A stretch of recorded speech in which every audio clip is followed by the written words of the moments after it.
Alhamdulillahi Rabbil Alamin. Wassalatu wassalamu ala khatamin nabiyyin.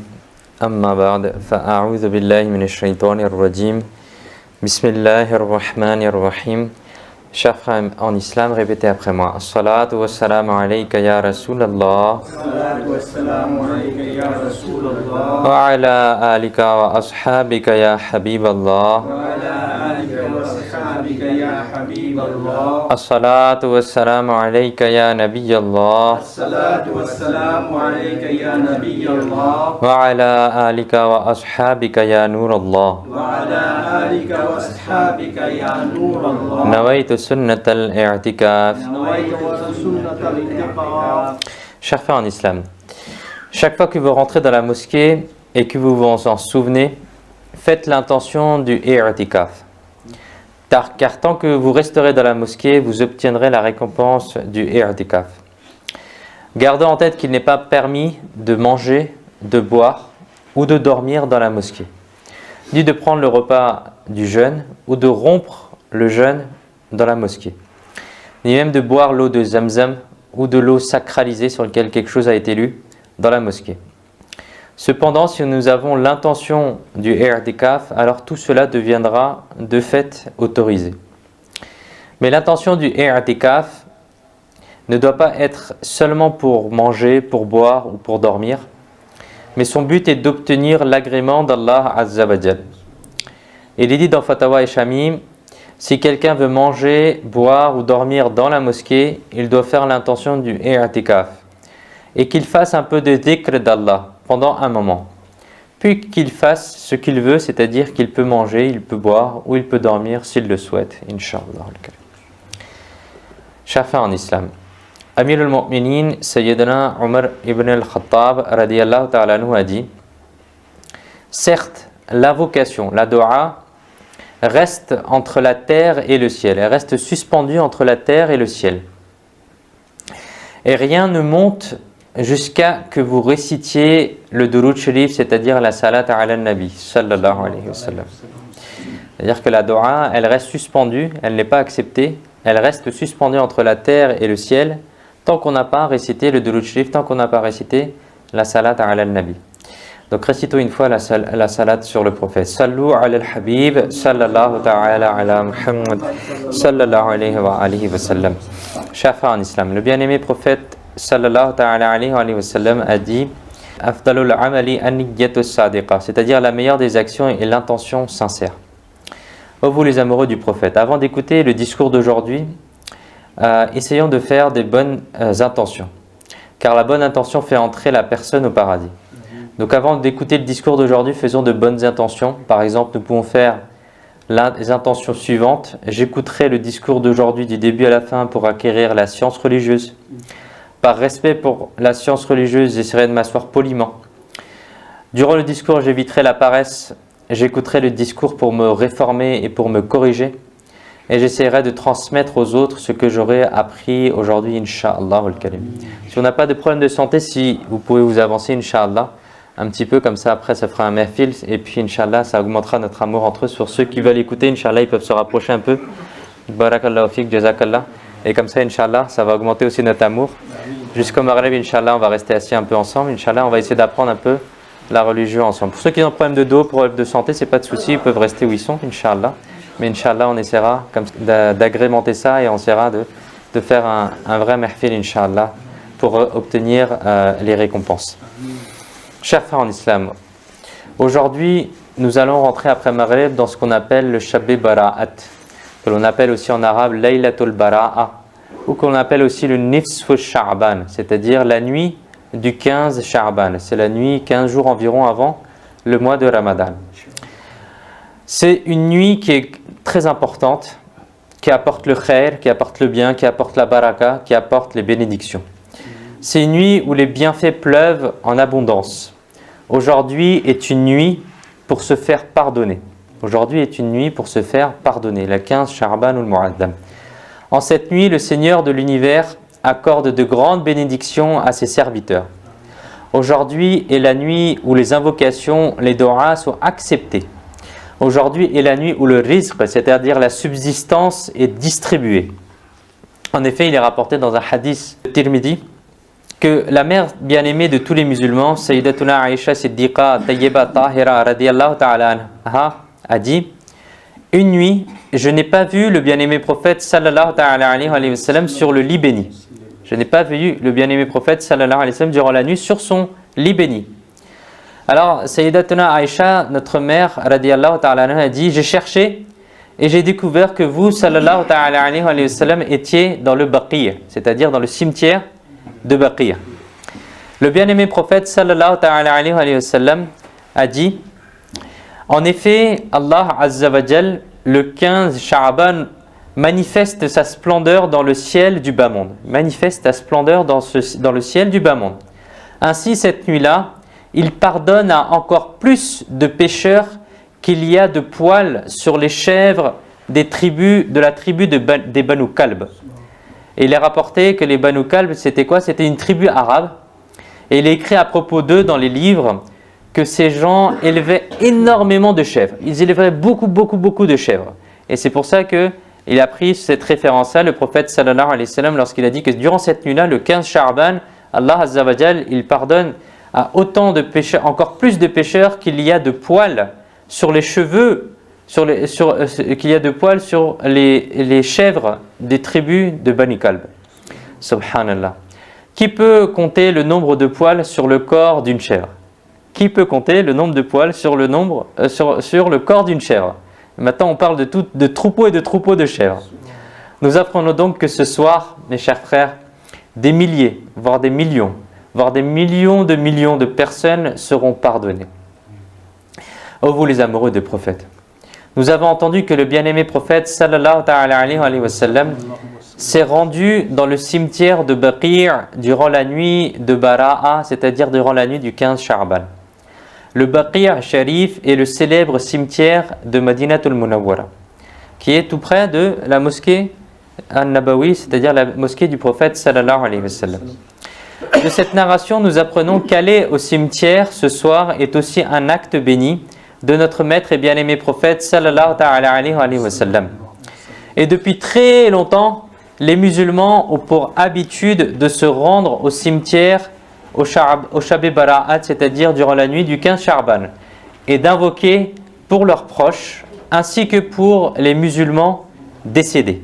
Qu'Allah Azza wa Jal nous accorde aussi la possibilité de faire cela, même si c'est difficile aussi en France, mais qu'Allah Azza wa Jal, on fait dua, qu'Allah Azza wa Jal nous donne le tawfiq à nous aussi d'accomplir cette sunna qui a été faite le 15 Sha'ban al-Mu'azzam. Amin.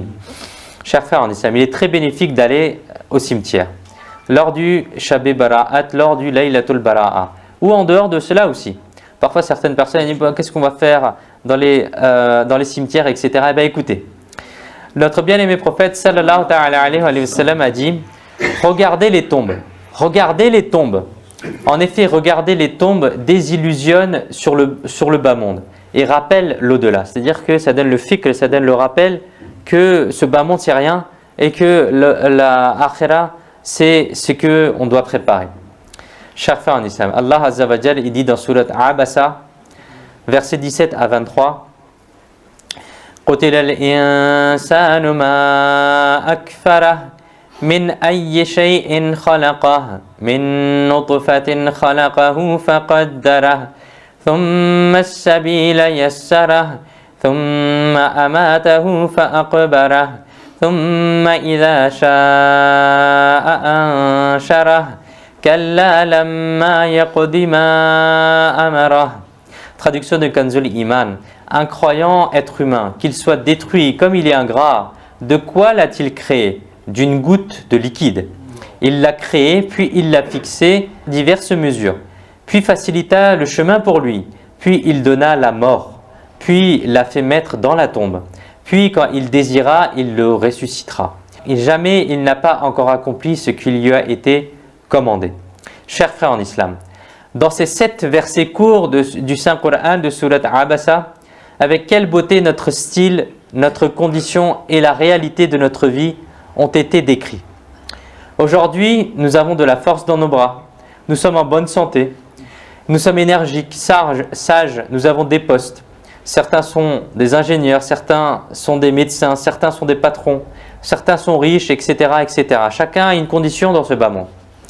Bref, nous sommes beaucoup de choses. Mais quelle est notre origine à tous? D'où est-ce que l'on provient, nous tous? On provient d'une goutte d'eau. On provient d'une goutte. Allah Azza wa Jal a aménagé le sol pour nous pour qu'on puisse marcher dessus. Allah Azza wa Jal a aménagé le ciel comme un toit pour nous. Allah Azza wa Jal a créé de millions de bénédictions pour nous avant même notre venue sur cette terre. Puis a créé un être humain à partir d'une goutte d'eau et l'a envoyé dans ce monde. Ceci est notre réalité, ceci est notre origine. C'est de là d'où on vient. Maintenant, est-ce que nous resterons ici pour toujours? Non. Allah Azza wa Jal, il le dit dans le Saint-Coran. Puis il donna la mort, puis l'a fait mettre dans la tombe. Bientôt l'ange de la mort, Malakul Maut alayhi salam, arrivera. L'âme sera retirée du corps et nos proches nous mettront dans une tombe sombre et s'en iront. Puis est-ce que l'histoire elle s'arrêtera ici? Est-ce qu'après la mort ça s'arrête? Non. Qu'est-ce que Allah Azza wa Jal il dit? Puis quand il désirera, il le ressuscitera.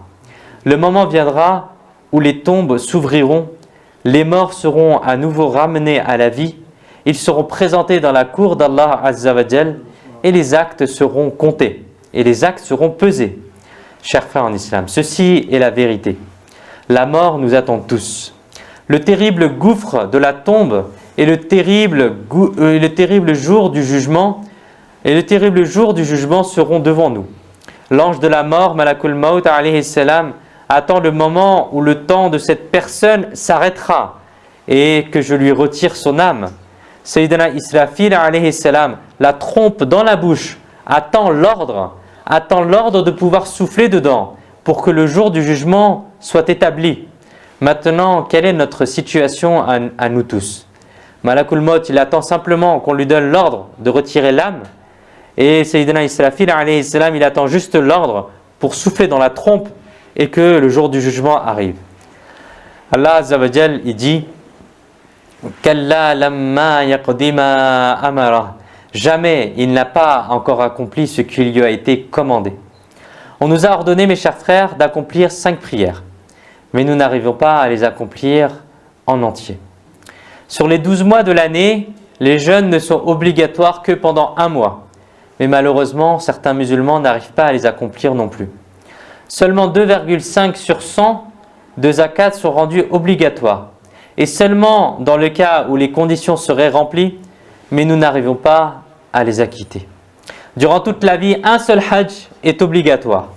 Seulement une fois dans la vie, si les conditions sont remplies.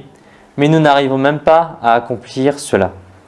La récitation du Coran, la récitation du Durud Sharif de la Salat ala Nabi en abondance, le zikr, les azkar, l'obéissance aux parents, la bonne entente, la bonne conduite avec les proches et les voisins, la protection du regard, l'honnêteté, lorsque l'on mesure ou lorsque l'on pèse, gagner de manière halal, manger halal, bref, des centaines de commandements ont été donnés.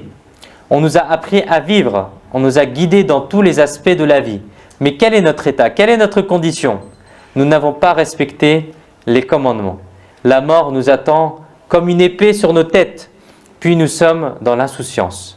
L'horrible trou de la tombe est devant nous, mais nous ne souhaitons pas nous améliorer, nous ne souhaitons pas changer. Nous serons ressuscités le jour du jugement, mais nous ne nous en rendons pas compte. Chers frères en islam, la tombe n'est pas une étape facile. Nous avons peut-être déjà vu des gens mourir sous nos yeux, mais gardons en tête que mourir n'est pas facile. Nous avons peut-être déjà enveloppé quelqu'un dans un linceul de notre propre main. Gardons en tête qu'il est facile de mettre quelqu'un dans un linceul, mais il est difficile de rentrer dans le linceul. Nous avons peut-être déjà donné l'épaule au cercueil d'un défunt, mais il n'est pas facile de s'allonger sur le lit funéraire et d'être emmené sur 4 épaules. Nous avons peut-être déjà fait descendre beaucoup de gens dans leur tombe. Gardons en tête qu'il est facile de faire descendre quelqu'un dans sa tombe, mais il n'est pas facile de descendre soi-même dans la tombe. Cela est en effet très difficile. Imaginons un peu. Tout comme mettre une brindille épineuse dans un tas de coton et la tirer d'un coup, si notre âme est arraché de cette façon de notre corps, comme si on avait une branche d'épine et qu'on mettait dans un coton et on retirait, et si notre âme est arrachée de cette façon de notre corps, alors chaque recoin de notre corps souffrira. Et de quelle souffrance parle-t-on? Ce sera plus douloureux que 1000 coups d'épée dans notre corps. Alors dans cette situation critique où nous n'aurons personne qui ne se souciera de nous, nos parents, nos enfants, nos frères, nos sœurs, nos proches, ceux qui prennent soin de nous seront loin de nous, près de notre tête, mais personne ne pourra nous aider. Tout le monde regardera qu'on sera en train d'être descendu dans notre tombe. Nous ne pourrons décrire notre chagrin à personne. Hélas, il y aura des cris autour de nous, mais nous ne pourrons parler à personne. Notre richesse, notre patrimoine, notre compte en banque, notre voiture, notre maison, notre pouvoir, notre position, notre statut, notre respect, nos diplômes, tout cela restera ici.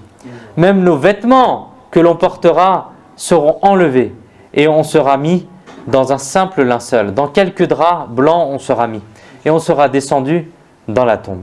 Puis nos proches, ceux qui ont pris soin de nous, ceux qui nous ont soulevés sur leurs propres épaules, nous déposerons dans la sombre tombe et ils s'en iront. Nous entendrons leurs pas, mais nous ne pourrons pas les appeler. Hélas, nous aurons une telle douleur que nous n'avions jamais ressentie auparavant. Une telle solitude que nous n'avions jamais ressentie auparavant. Une telle crainte que nous n'avons jamais ressentie auparavant. On sera dans la solitude. On sera en train d'avoir peur. Qu'est-ce que je fais ici? Qu'est-ce que je vais faire tout seul dans ma tombe? Qu'est-ce que je vais pouvoir faire durant tout ce temps? Et pas uniquement cela. Ces chocs seront à peine passés.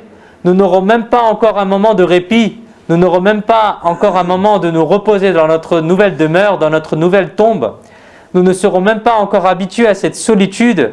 La douleur que l'on a eue lorsqu'on nous a retiré notre âme sera même pas encore diminuée que tout à coup, les murs de notre tombe commenceront à trembler. 2 anges arriveront dans notre tombe en déchirant les murs de notre tombe et commenceront à nous questionner sur un ton très dur. Hélas, si nous ne pouvons pas répondre correctement à ces questions, hélas, si nous ne réussissons pas l'épreuve de la tombe, alors le feu de l'enfer s'allumera dans notre tombe, qu'Allah Azza wa Jal nous en préserve. Un châtiment nous sera imposé. Hélas, qu'est-ce que l'on deviendra? Où pourra-t-on aller? Où pourra-t-on appeler pour nous aider? Qui pourra-t-on appeler pour nous aider? Sallu ala al-Habib, sallallahu ta'ala ala Muhammad, sallallahu alayhi wa alihi wa sallam. Chers frères en islam, Sayyidina Abdullah ibn Umar radiyallahu ta'ala anhu a conseillé une personne en lui disant: ô frère, sais-tu que la mort est devant toi et qu'elle viendra soudainement? C'est-à-dire que très souvent la mort elle vient mais personne ne s'en rend compte. On se disait: ah mais il avait encore du temps, ah mais il n'était pas prêt encore à mourir, ah il est parti tôt lui, etc., etc. Mais la mort elle vient subitement, la mort elle vient souvent quand on ne s'y attend pas. Et Sayyidina Abdullah ibn Umar radiyallahu ta'ala anhu, il a conseillé une personne en lui disant: ô frère, sais-tu que la mort est devant toi et qu'elle viendra soudainement, elle viendra d'un coup, sans savoir si elle viendra à toi le matin ou le soir, la nuit ou le jour. Puis il y aura l'horrible tombe, devoir faire face au Munkar Nakir, aux anges de la tombe, et puis le jour du jugement dans lequel les faux adorateurs seront perdants.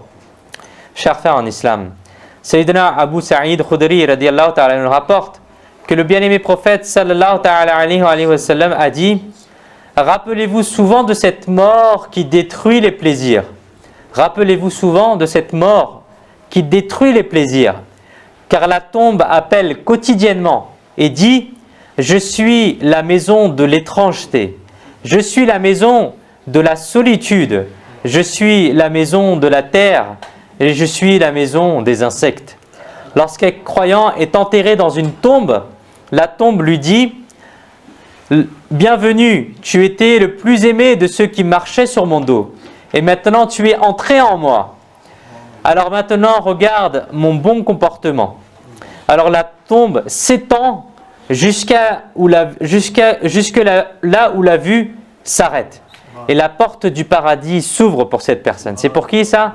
C'est pour le croyant. Et lorsqu'un fajir, c'est-à-dire un pécheur, un transgresseur ou un mécréant est enterré, alors la tombe dit « Tu n'es pas le bienvenu.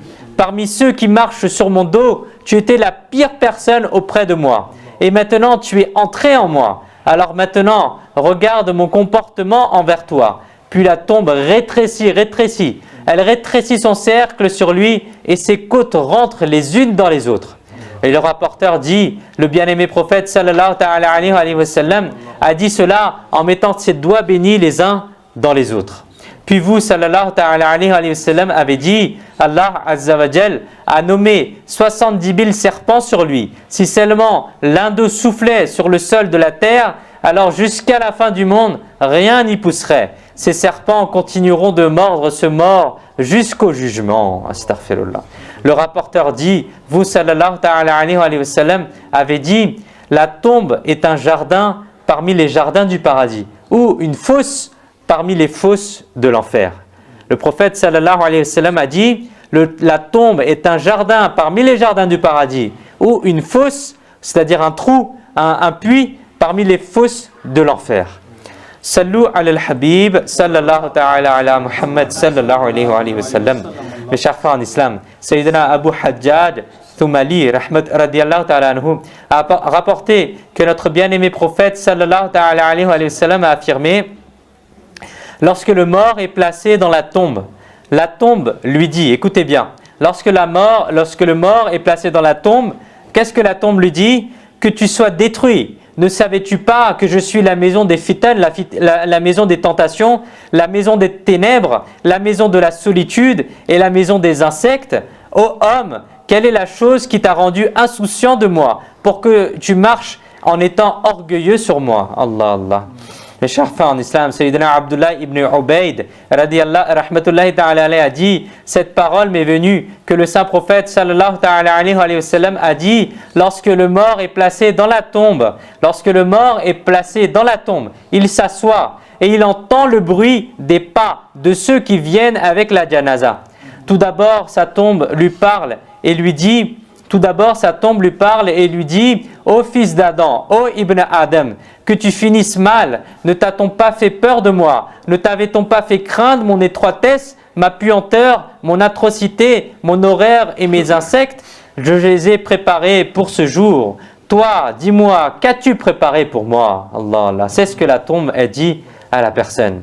Sayyidina Abdullah ibn Abbas radiyallahu ta'ala anhu rapporte que le messager d'Allah sallallahu ta'ala alayhi wa sallam a dit, préparez-vous bien pour votre tombe, car tous les jours la tombe appelle 7 fois. Qu'est-ce qu'elle dit en appelant 7 fois? Ô homme faible, avant même de me rencontrer, aie pitié de toi-même dans ta vie. Ô homme faible, avant même de me rencontrer, aie pitié de toi-même dans ta vie. Est-ce que c'est à ce moment-là que tu auras pitié de toi-même lorsque tu auras pourri en moi? Sayyidina Sufyan as-Sawri rahmatullahi ta'ala a dit, celui qui se rappelle souvent de la tombe, il la trouve dans un jardin parmi les jardins du paradis. C'est-à-dire sa tombe, elle devient un jardin parmi les jardins du paradis. Et celui qui est resté insouciant, celui qui ne pense pas à la tombe, et celui qui est resté insouciant de son rappel, il la trouve dans une fosse parmi les fosses de l'enfer. Qu'Allah Azza wa Jal nous en préserve. Chers frères en islam, nous sommes venus dans ce monde, pas pour vivre ici. Nous sommes venus ici pour en partir. Nous sommes venus ici pour nous préparer pour notre prochaine vie. Quoi que nous fassions, nous devrons partir d'ici. Quoi qu'il arrive, nous devrons descendre dans le trou de la tombe. C'est pourquoi, mes chers frères, l'unique bonne chose est que nous nous préparions dès maintenant pour la tombe et pour l'au-delà. Gardons en tête que ce bas monde n'est pas fait pour manger. Ce bas monde n'est pas fait pour manger. Ce bas monde n'est pas fait pour boire, pour accumuler les richesses, construire des maisons et des villas, jouir du luxe de ce bas monde, perdre ses journées dans des choses inutiles. Mais ce bas monde est fait pour préparer la tombe. Ce bas monde est fait pour préparer l'au-delà en faisant des bonnes actions. Chers frères en islam, le troisième calife des musulmans, Sayyidina Uthman al-Ghani, radiyallahu ta'ala anhu, a dit dans son dernier serment, dans son dernier khutbah, qu'est-ce que vous avez dit? Allah Azza wa Jal vous a donné la dunya. Allah Azza wa Jal vous a donné ce bas monde, uniquement pour que, à travers cela, vous puissiez préparer pour la akhira. C'est qui dit ça? Sayyidina Uthman al-Ghani, radiyallahu ta'ala anhu. Allah Azza wa Jal vous a donné la dunya, uniquement pour que, à travers cela, vous puissiez vous préparer pour la akhira. Et il ne l'a pas donné pour que vous n'apparteniez qu'à elle. Il ne vous a pas donné la dunya uniquement pour vous travailler et vous occuper uniquement à travers elle. Certes, la dunya est mortelle et la akhira est éternelle. Certes, la dunya est mortelle et la akhira est éternelle. Que la dunya mortelle ne vous égare pas et vous rende insouciant de l'éternel akhira. Ne donnez pas la priorité au monde qui périt sur le monde éternel, car le monde est sur le point de disparaître et vous devez sûrement retourner à Allah. Craignez Allah, car sa crainte est un bouclier contre son châtiment et un moyen d'atteindre Allah Azza wa Jal. Ô vous les amoureux du prophète, si nous souhaitons transformer la terreur et la solitude de la tombe en paix et en confort, si nous souhaitons changer les ténèbres de la tombe en lumière, et si nous souhaitons nous débarrasser du châtiment de la tombe, alors il est certain que nous devons commencer à nous y préparer dès maintenant. Quelles sont les choses que nous devons adopter pour illuminer, pour éclairer notre tombe, pour que nous puissions échapper à l'horreur et à la solitude de la tombe? Venez, écoutons cela. Qu'est-ce que l'on doit préparer? La première chose est de garder une croyance, une aqida qui soit correcte et de toujours nous tenir ferme dessus. Parce que le véritable test dans la tombe sera concernant la croyance, sera concernant la aqida. Nous devrons également rendre des comptes sur nos prières, sur notre jeûne, sur notre hajj, sur notre zakat, etc. Mais ça, ce sera le jour du jugement. Dans la tombe, il nous sera posé 3 questions. Première question, qui est ton Seigneur? Deuxième question, quelle est ta religion? Et troisième question, que disais-tu à propos de cette personnalité, c'est-à-dire à propos du dernier prophète Mohammed sallallahu ta'ala alayhi wa sallam? Chers frères en islam, ces 3 questions sont des questions de croyance. Ces 3 questions sont des questions de aqida. C'est pourquoi il faut toujours rester ferme et toujours garder une croyance ferme.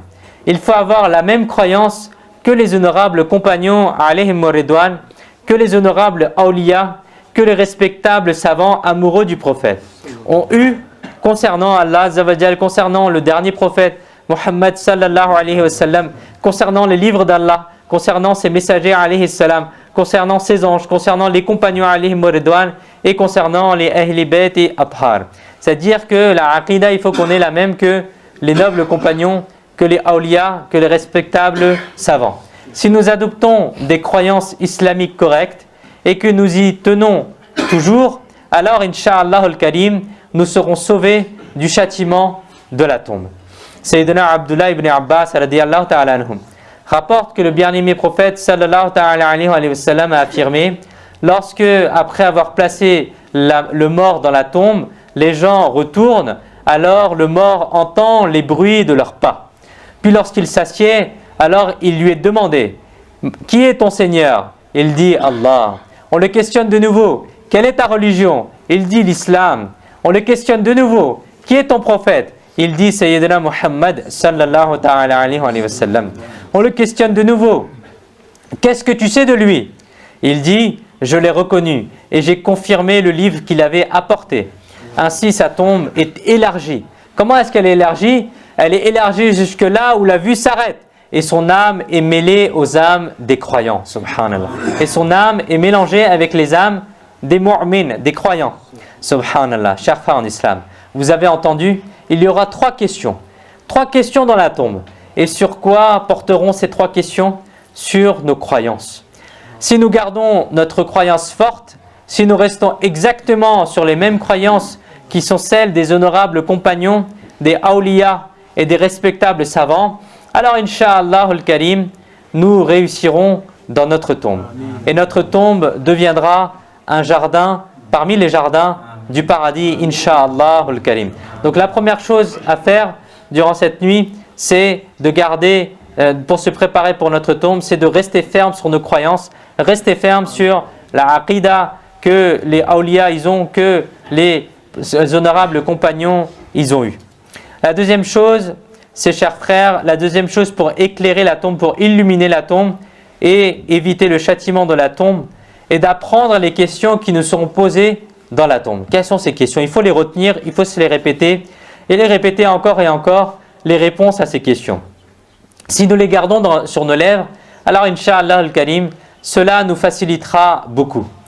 Lorsque les anges nous poseront les questions dans la tombe, alors nous nous rappellerons des mêmes réponses que nous avions appris dans le bas monde.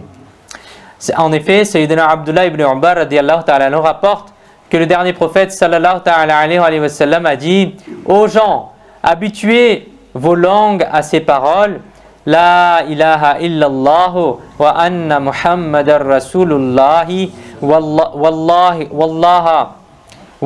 rabbuna walil islam dinuna wa muhammadan nabiyuna. C'est-à-dire, il n'y a de divinité en dehors d'Allah, et Muhammad sallallahu ta'ala alayhi wa sallam est le messager d'Allah. Allah est notre Seigneur, l'islam est notre religion, et le prophète Muhammad sallallahu alayhi wa sallam est notre prophète. Et le prophète sallallahu ta'ala alayhi wa sallam conclut en disant: car dans la tombe, on vous posera des questions sur ces sujets. Subhanallah. Sayyidina Rashid ibn Sa'ad rahmatullahi ta'ala alayhi rapporte que le bien-aimé prophète sallallahu ta'ala alayhi wa sallam a affirmé: apprenez votre preuve, car on vous questionnera. Cette parole bénie a eu un tel effet que lorsque quelqu'un parmi les Ansar était proche de la mort, il lui enseignait les réponses aux questions des anges de la tombe. Et lorsque l'enfant atteignait l'âge de la raison, alors à lui, on lui disait aussi que lorsque l'on te demandera qui est ton Seigneur, tu devras répondre: ton Seigneur est Allah. Lorsqu'on te demandera quelle est ta religion, tu répondras: ma religion est l'islam. Et lorsque l'on te répondra qui est ton prophète, alors tu répondras: mon prophète est Muhammad sallallahu alayhi wa sallam. C'est ce que les compagnons aussi enseignaient à leurs enfants, et ils s'enseignaient entre eux. Chers frères en islam, nous devrions continuer à répéter ces questions de la tombe et leurs réponses de temps en temps, et également apprendre à nos enfants ces questions et ces réponses. Sayyidina Hawsara ibn Muhammad min Qari rahmatullahi ta'ala alayh a dit: j'ai vu Sayyidina Yazid ibn Haroun rahmatullahi ta'ala alayh en rêve.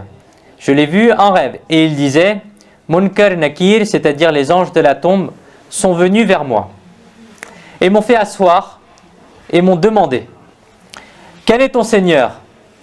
Quelle est votre religion? Et qui est votre prophète? J'ai essuyé la poussière de ma barbe. J'ai essuyé la poussière de ma barbe blanche et j'ai dit: on me demande à une personne comme moi? Je suis Yazid ibn Haroun. Et dans le bas monde, j'ai enseigné aux gens les réponses à ces questions pendant 60 ans. Allahu Akbar. Voilà ce qu'il a répondu aux anges de la tombe. Allahu Akbar. Et un ange, il répond quoi? Il a dit la vérité. Puis ils dirent, les anges de la tombe, ils dirent: dors comme une mariée, après ce jour, vous n'aurez plus aucune crainte. Subhanallah.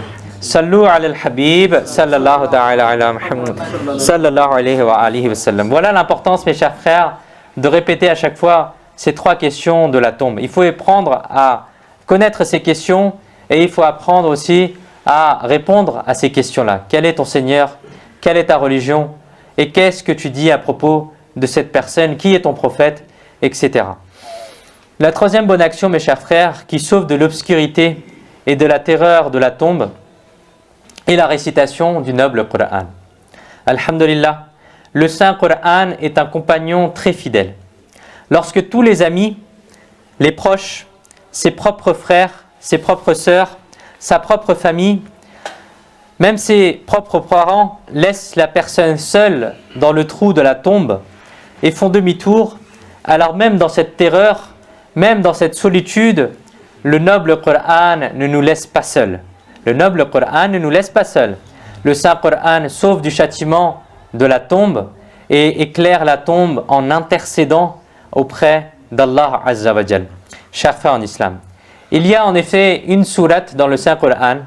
Celui qui la récite et qui en fait une habitude sera sauvé du châtiment de la tombe. En effet, Sayyidina Abdullah ibn Mas'ud radiyallahu ta'ala anhu a dit que lorsque la personne ira dans la tombe, alors le châtiment viendra de vers ses pieds. Alors ses pieds diront qu'il n'y a de ma part aucun chemin pour toi. C'est-à-dire que les pieds, ils diront, il n'y a aucun chemin pour le adab, pour le châtiment de mon côté. Parce qu'il récitait Surat Al-Mulk la nuit. Ensuite, le châtiment viendra de vers sa poitrine ou son estomac. Alors il dira qu'il n'y a de ma part aucun chemin pour toi, parce qu'il avait l'habitude de réciter Surat Al-Mulk la nuit. Puis il lui viendra à la tête, et la tête dira qu'il n'y a de ma part aucun chemin pour toi, aucun chemin pour le châtiment, parce qu'il récitait Surat Al-Mulk la nuit. Donc cette sourate est un empêchement, elle est dissuasive, elle empêche le châtiment de la tombe. Elle s'appelle Surat Al-Mulk pour celui qui la récite beaucoup et fait beaucoup de bonnes actions. Allah Hazrat Maulana Shah Imam Ahmad al-Zakhar rahmatullahi ta'ala alayhi dit à propos de Surat Al-Mulk, il n'y a rien de tel que cette sourate, c'est-à-dire la Surat Al-Mulk, pour être sauvé du châtiment de la tombe et pour apporter un soulagement. Si les anges du châtiment veulent venir à lui, alors elle les arrête. S'ils veulent venir d'un autre côté, alors elle se met en travers du chemin et dit « Ne venez pas à lui, il avait l'habitude de me réciter. » Les anges disent « Nous sommes venus par l'ordre de celui dont tu es la parole, c'est-à-dire l'ordre d'Allah. Donc on ne peut pas retourner. » Alors, Surat Al-Mulk, qu'est-ce qu'elle dit dans la tombe? Elle dit « Attendez, ne venez pas vers lui jusqu'à que je revienne. » Et en se présentant auprès d'Allah Azza wa Jal, elle argumente tellement pour obtenir le pardon de celui qui la récite que la création n'a pas la force d'argumenter autant. La créature n'a pas la force d'argumenter autant que Surat Al-Mulk, elle argumentera avec Allah Azza wa Jal. Au final, si le pardon tarde même à arriver, alors elle dit « Il me récitait et tu ne lui as pas pardonné. Si je ne suis pas ta parole, alors décolle-moi de ton livre, alors sors-moi de ton livre. » Sur cela, Allah Azza wa Jal dit « Va, nous lui avons pardonné. » Elle va immédiatement ensuite au paradis. Et de là, qu'est-ce qu'elle fait? Elle vient à la tombe avec des vêtements de soie et des oreillers confortables et des fleurs et des parfums. Et elle dit « J'ai tardé à venir, tu n'as pas eu peur ?» Ensuite, elle met le lit ainsi que l'oreiller. Et les anges, sur l'ordre d'Allah, s'en vont. Subhanallah. Mes chers frères, ceci est la baraka de Surat Al-Mulk, qu'il faut essayer de prendre l'habitude de réciter tous les soirs, à partir de l'heure de Maghrib. À partir de l'heure de Maghrib, ça commence le soir, jusque tard, jusqu'au moment du Fajr. On peut lire cette sourate. Dès qu'on a un moment, on lit cette sourate, Inch'Allah. Elle n'est pas très longue, c'est à peu près 30 versets, Inch'Allah. Et Inch'Allah, on sera préservé du châtiment de la tombe grâce à cela. Chers frères en islam, pour changer l'obscurité de la tombe en lumière et pour changer la terreur de la tombe en paix et tranquillité, il existe une bonne action qui est l'aumône, la sadaqa. Le bien-aimé prophète sallallahu alayhi wa sallam a dit la belle parole suivante: en effet, ceux qui font l'aumône, la sadaqa, l'aumône préserve de la chaleur de la tombe. Et sans aucun doute, le musulman sera dans l'ombre de son aumône le jour du jugement. Par conséquent, nous devons prendre l'habitude de faire l'aumône, la sadaqa. Il y a de nombreuses vertus à faire la sadaqa. L'aumône ferme 70 portes du mal. Celui qui fait l'aumône sera dans l'ombre de son aumône le jour du jugement. L'aumône sauve de la chaleur de la tombe. L'aumône efface les péchés comme l'eau éteint le feu. L'aumône empêche les calamités et les catastrophes. L'aumône augmente l'âge. L'aumône sauve d'une mauvaise mort et d'une mauvaise fin. L'aumône sauve du courroux, c'est-à-dire de la colère d'Allah Azza wa Jal. L'aumône conduit à l'augmentation du risque de la subsistance et à l'abondance de la richesse.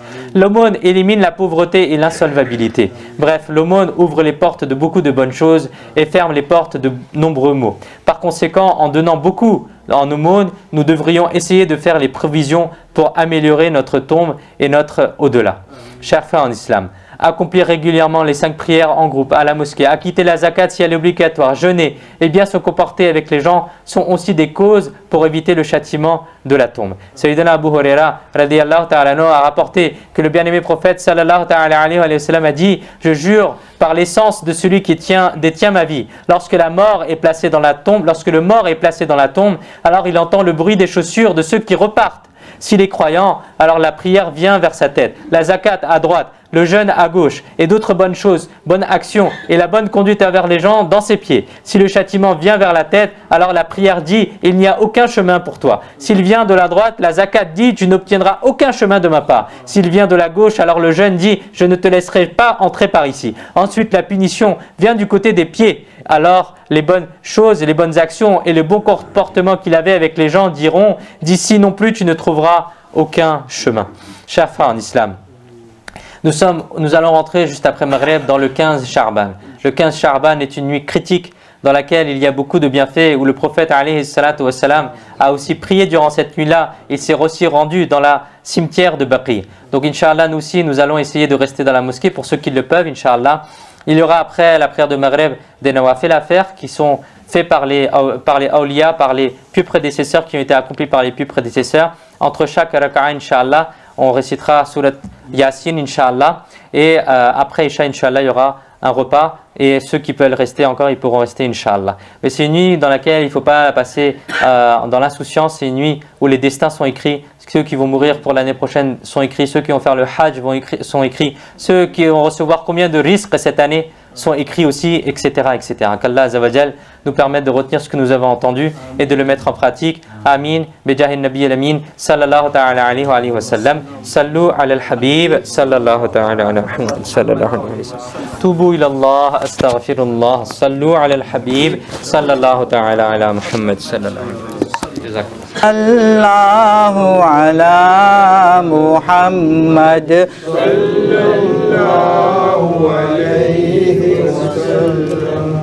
سلام آپ پر تاجدار مدینہ سلام آپ پر تاجدار مدینہ درود آپ پر شہریار مدینہ سلام آپ پر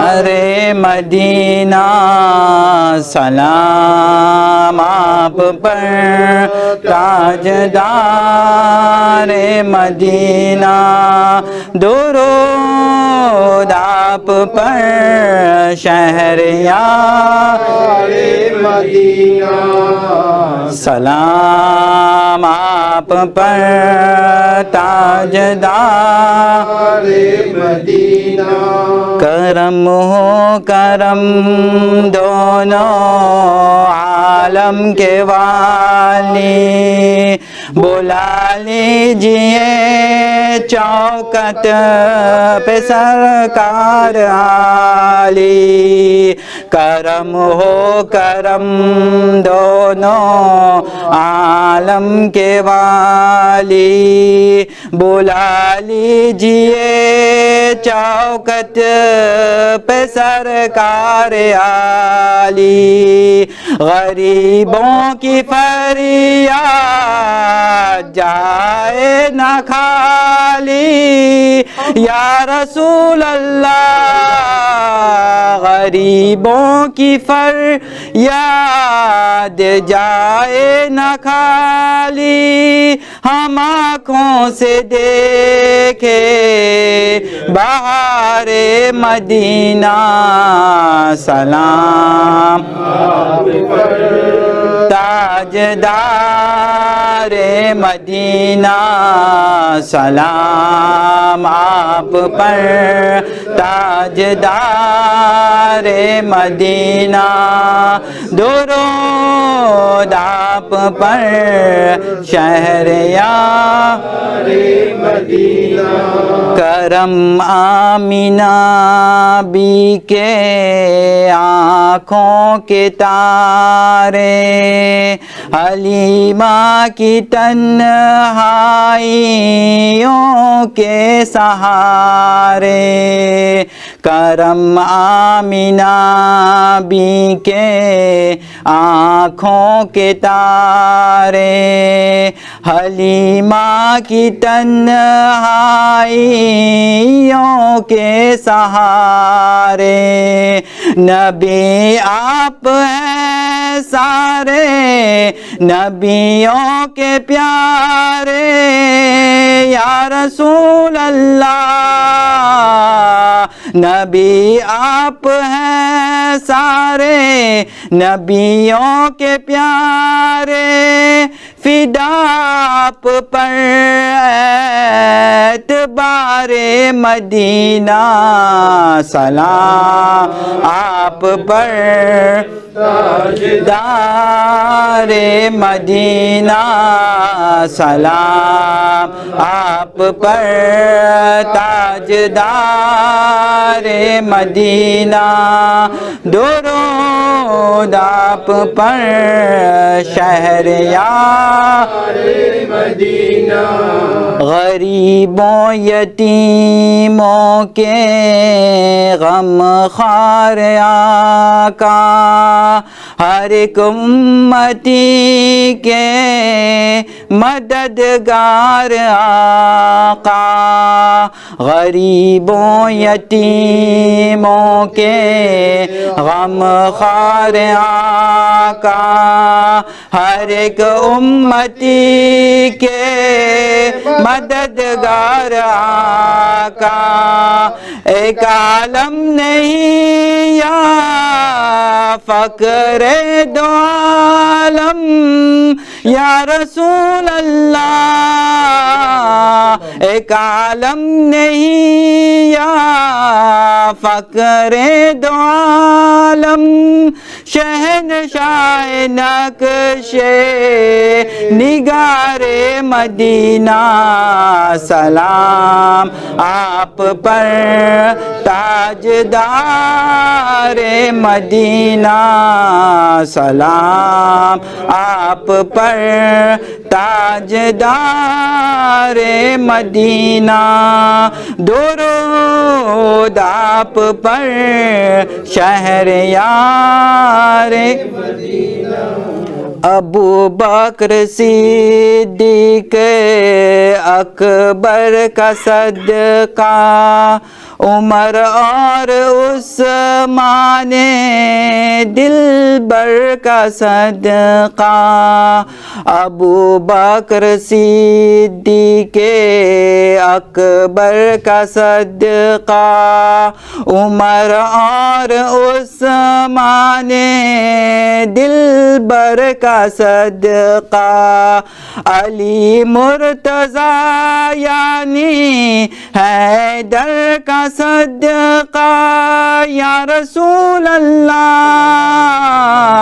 علی مرتضیٰ یعنی حیدر کا صدقہ، دکھا دیجئے اب دیار مدینہ، سلام آپ پر تاجدار مدینہ، سلام آپ پر تاجدار مدینہ، درود آپ پر شہریار مدینہ، سلام آپ پر تاجدار مدینہ، سلام آپ پر تاجدار مدینہ، درود آپ پر شہریار مدینہ، صلی اللہ علی النبی الامی وعلیہ صلی اللہ علیہ وسلم، صلاۃ و سلاما علیک یا سیدی یا رسول اللہ صلی اللہ تعالی علیہ وسلم وعلی آلک و اصحابک اجمعین، الفاتحہ۔ Bismillahir Rahmanir Rahim. Alhamdulillahi Rabbil Alamin. Wassalatu wassalamu ala ashrafil anbiya'i wa sayyidil mursalin wa sayyidina wa nabiyyina wa maulana Muhammad wa ala ali sayyidina wa habibina wa maulana Muhammad wa barik wa sallim. Allahumma antas salam wa minkas salam wa ilayka yarja'u salam. Tabarakta rabbana wa ta'alayka ya zal jalali wal ikram. Allahumma a'inna ala tilawati qur'anika wa dhikrika wa shukrika wa husni ibadatik. Rabbana taqabbal minna innaka antas samiul alim wa tub alayna innaka antat tawwabur rahim. Allahumma rabbana atina fid dunya hasanatan wa fil akhirati hasanatan wa qina adhaban nar wa qina azabal qarz wa qina azabal qabr wa qina azabal jalas wa qina azabal fitnah masih dajjal wa qina azabal jahannam mal abrar ya aziz wa ya ghaffar ya rabbal alamin. Allahumma innaka afuwwun tuhibbul karimun fa'fu anni ya ghafurur rahim. Hasbunallahu wa ni'mal wakil. Hasbunallahu wa ni'mal wakil. Hasbunallahu wa ni'mal wakil wa ni'man nasir. La yukallifullahu nafsan illa wus'aha. Laha ma kasabat wa 'alayha ma iktasabat. Rabbana la tu'akhizna in nasina wa akhtana. Rabbana wa la tahmil 'alaina isran kama hamaltahu 'alal ladzina min qablina. Rabbana wa la tuhammilna ma la taqata lana bih. Wa'fu 'anna waghfir lana warhamna. Wa'fu 'anna waghfir lana warhamna. Wa'fu 'anna waghfir lana warhamna. Anta maulana fansurna al qaumil kafirin. Allahumma firli wa liwalidayya. Allahumma firli wa liwalidayya. Allahumma firli wa liwalidayya wa liustazi wa lijamil wal mu'minina wal mu'minat wal muslimina wal muslimat al hayya min amwat. Allahumma innaka qaribun mujibud da'wat. La ilaha illa anta subhanaka inni kuntu minadh zalimin. La ilaha illallah wahdahu la sharika lahu abadan samadan lam yalid wa lam yulad wa lam yakul lahu kufuwan ahad. Allahumma innaka as'aluka al-afiyatan rizqal halalan tayyiban wa ilman nura wa du'al maqbula. Allahumma taqabbal salatal isha ma jama'atul muslimin. Allahumma ajirna minan nar. Allahumma ajirna minan nar.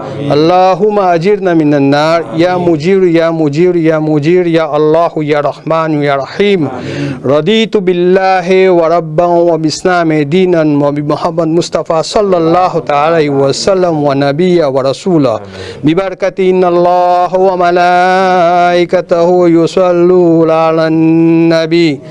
Ya ayyuhalladzina amanu sallu alaihi wa sallimu taslima.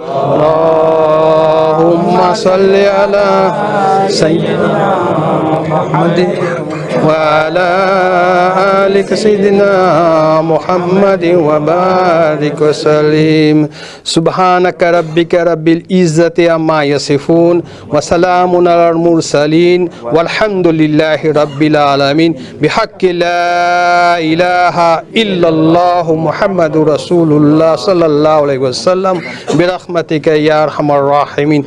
Assalamu alaikum warahmatullahi wabarakatuh.